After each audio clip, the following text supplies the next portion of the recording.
Hablar sobre la depresión suele ser un tema bastante complejo, bastante delicado.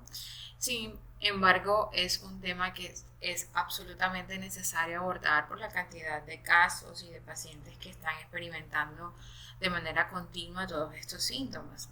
Sin duda alguna, la depresión es un trastorno del estado de ánimo que afecta a millones de personas en todo el mundo y puede manifestarse de diferentes maneras y puede también variar muchísimo en la intensidad de los síntomas. Entonces, el día de hoy vamos a hablar de pequeñas señales que puedan indicar que estás padeciendo depresión en tu caso o en alguien a quien tú conoces.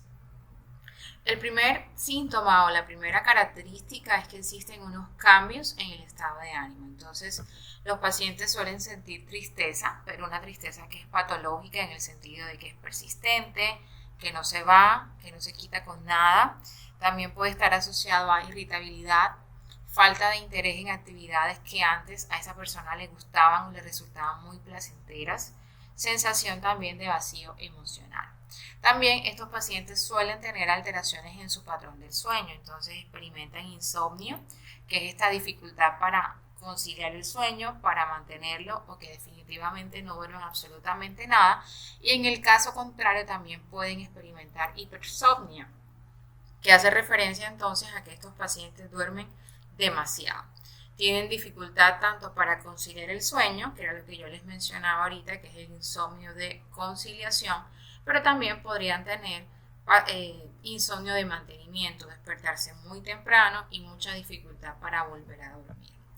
También experimentan cambios en el apetito y en el peso, entonces son pacientes que pierden peso o aumentan peso de manera muy significativa sin que exista una razón totalmente aparente, y esto obviamente está relacionado en los cambios en los hábitos y en los patrones alimenticios.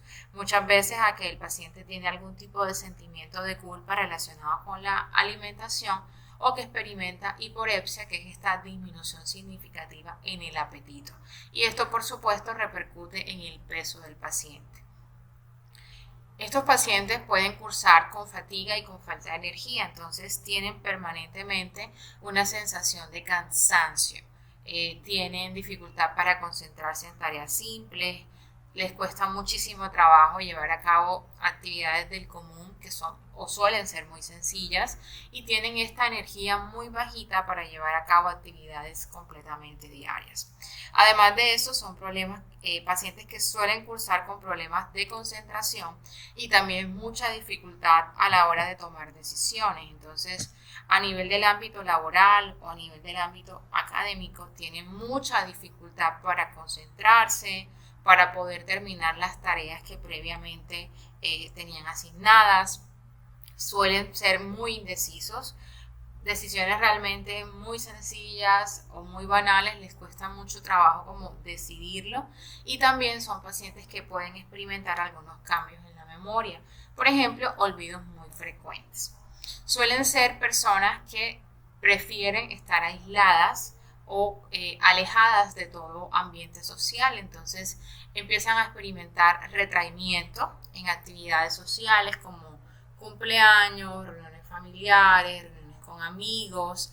También tienen como esta pérdida de interés en interactuar con amigos o con familiares, poco les interesa verse inmiscuidos en estas situaciones sociales, y también son pacientes que suelen manifestar que aun cuando están acompañados o que viven con otras personas, siempre tienen estos sentimientos de soledad, incluso cuando están en compañía. Como la depresión es una enfermedad que ocasiona un proceso inflamatorio multisistémico, también son pacientes que pueden experimentar unos dolores físicos inexplicables. Literalmente, la depresión duele. Entonces, son pacientes que pueden experimentar dolores de cabeza permanentes, dolores en el cuello, en la espalda, en los músculos, sin que exista aparentemente una razón médica que lo que esté obviamente ocasionando. Además, también pueden padecer enfermedades o malestares gastrointestinales crónicos, pacientes que sufren de colitis, que tienen dificultades para ir al baño o que definitivamente van en demasía al baño. y además que tienen unas quejas constantes de dolores físicos sin que exista una causa médica evidente. Usualmente vemos muchos pacientes, sobre todo en estos pacientes que son policonsultantes, que van muchas veces a los servicios de consulta externa tratando de darle explicación a algún tipo de síntomas. Siempre la consideración que se hace es tratar de evaluar cómo está la esfera mental en estos pacientes, porque a veces puede ser que estén cursando con enfermedades de corte afectivo como la depresión o la ansiedad, y por eso no existe una evidencia de que exista una causa orgánica o física que puede desencadenar los síntomas. Entonces el paciente va y viene con mucha facilidad de médico a médico tratando de darle explicación a una queja física sin que exista una valoración real del estado mental. Entonces, si podemos coordinar y equilibrar los síntomas afectivos, probablemente el paciente podrá mejorar en su estado físico. Estos son pacientes que tienen evidentemente una alteración importante a nivel neurobiológico. Entonces, permanentemente tienen pensamientos negativos, suelen cursar con una autoestima muy baja, son pacientes que se perciben mucho menos valiosos que otras personas, entonces viven permanentemente autocriticándose, tienen sentimientos de inutilidad, sentimientos de desesperanza al pensar pues que su situación no va a mejorar o no va a cambiar, y también empiezan a aparecer en los casos más graves los pensamientos recurrentes sobre la muerte o el suicidio. Los pacientes pueden experimentar ideas pasivas de muerte, que son esos pacientes que dicen: ojalá Dios ya me recogiera, ojalá pasara una situación y yo dejar de existir, o ya yo quisiera descansar, ¿cierto? Piensan en la muerte, pero no de manera activa, en el sentido de no querer hacerse daño. Pero hay pacientes que pueden empezar a tener ya ideas mucho más estructuradas, planes estructurados, incluso pueden tener gestos suicidas, que son estos intentos, y en los casos obviamente más preocupantes y más tristes, los pacientes que intentan suicidarse y aquellos pacientes que lo logran cuando no existe una intervención a tiempo.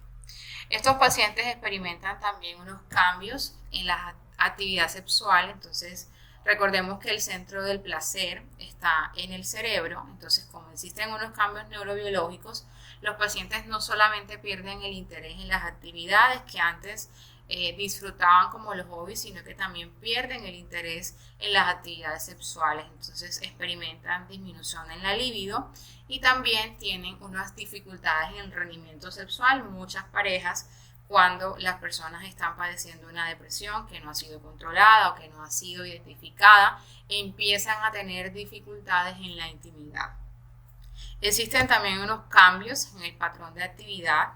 Como los pacientes tienen poca energía, se sienten muy poco motivados, tienen entonces esta sensación de procrastinación, que es tratar siempre de relegar las actividades, no llevarlas a cabo, pero que está muy asociado a esta falta de motivación y falta de energía que tienen los pacientes. Esto, por supuesto, tiene unas repercusiones porque les impide en muchos casos cumplir con responsabilidades laborales, con sus responsabilidades académicas. Suelen abandonar las actividades que les generaban gusto, placer, las actividades de ocio y las actividades recreativas.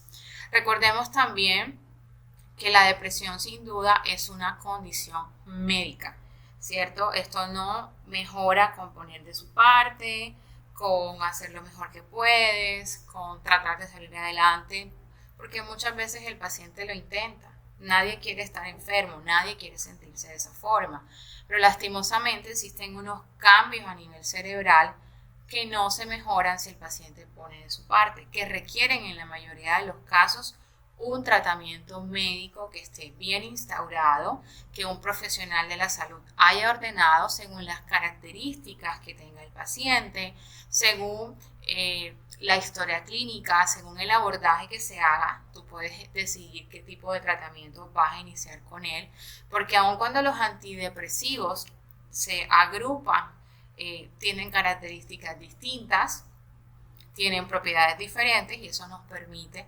escoger entre una molécula u otra para el caso del paciente en específico. Entonces, esto requiere, por supuesto, de que haya una valoración previa, que se individualice el caso de la persona que está padeciendo la depresión y se instaure el tratamiento. Hay que tratarse también y ser muy muy valientes para poder decir yo necesito ayuda, y eso obviamente va a ser la puerta de entrada a que tus síntomas puedan mejorar y que tu calidad de vida, que sin duda empieza a afectarse cuando estás padeciendo estos síntomas, empiece a mejorar. Entonces, la invitación es que revises cada uno de los síntomas que acabamos de hablar, de cada una de estas señales que yo acabo de mencionar, y si te identificas con varias de estas, es importante que consultes a tiempo antes que los síntomas se cronifiquen y por supuesto la enfermedad empeore.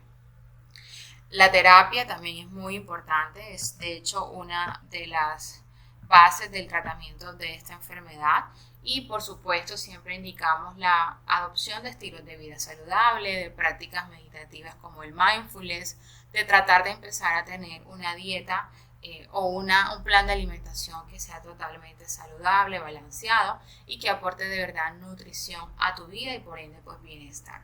Si te ha gustado este video, yo te invito por favor a que te suscribas a mi canal, a que le des like a esta publicación, compartas esta información y este video con alguien a quien tú crees que puede interesarle o pueda servirle, y te quedes por favor muy atento o atenta a todo el contenido que estamos preparando para ti.